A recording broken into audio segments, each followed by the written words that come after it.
चंद्रभूषण सिंह जी धनबाद में रेलवे में नौकरी करते हैं।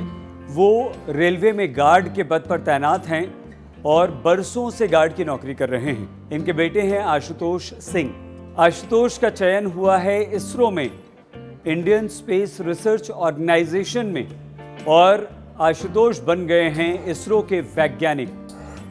ये न सिर्फ आशुतोष के लिए गर्व की बात है, चंद्रभूषण सिंह जी, उनकी पत्नी, उनके पूरे परिवार, उनके पूरे खानदान, धनबाद और देश के लिए भी गर्व की बात है, क्योंकि एक गार्ड के बेटे ने इसरो में वैज्ञानिक बनने का अपने पिता, अपने दादा का सपना पूरा किया है। धनबाद सरायढेला के विकास नगर के रहने वाले चंद्रभूषण सिंह धनबाद रेल मंडल में मेल एक्सप्रेस के गार्ड हैं। आशुतोष की प्रारंभिक पढ़ाई लिखाई डिनोबिली से हुई, उसके बाद दून पब्लिक स्कूल वो गए, फिर उन्होंने बीआईटी मेसरा और फिर आईआईटी आईएसएम से आशुतोष ने अपनी पढ़ाई पूरी की।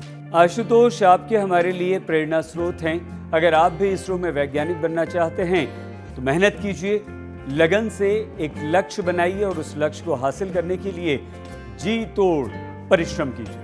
आप अवश्य आशुतोष की तरह इसरो में वैज्ञानिक बन सकते हैं। कैसे? इसरो में वैज्ञानिक बनने के लिए आपको पीसीएम यानी कि फिजिक्स, केमिस्ट्री, मैथ्स की पढ़ाई 12वीं कक्षा में करनी होगी। 12th में पीसीएम लेने के बाद आपको बीटेक करना होगा, और अगर आप इसरो में अप्लाई करना चाहते हैं तो बीटेक में कम से कम आपके 65% मार्क्स आने चाहिए, तब आप एलिजिबल हैं इसरो में वैज्ञानिक पद पर आवेदन करने के लिए। यदि 65% से कम आपके मार्क्स आए तो आप इसरो में अप्लाई ही नहीं कर पाएंगे। याद रखिए, आपको रिटन एग्जाम देना पड़ेगा और आपको ये रिटन एग्जाम पास करना होगा। इस रिटन एग्जाम में आपको कम से कम 60% मार्क्स लाने होंगे। उसके बाद आपका इंटरव्यू होगा। इंटरव्यू के मार्क्स मिलाकर दोनों मार्क्स को ऐड किया जाएगा, फिर आपकी मेरिट लिस्ट बनेगी और उसमें अगर आप मेरिट में आते हैं, ऊपर आते हैं वैकेंसीज के हिसाब से, तभी आप इसरो में वैज्ञानिक बन सकते हैं। कैसे अप्लाई करेंगे? इसरो की एक वेबसाइट है, जनवरी के महीने में वहाँ पर वैकेंसीज आती हैं, उस वेबसाइट पर जाइए और अप्लाई कर दीजिए। isro.gov.in/careers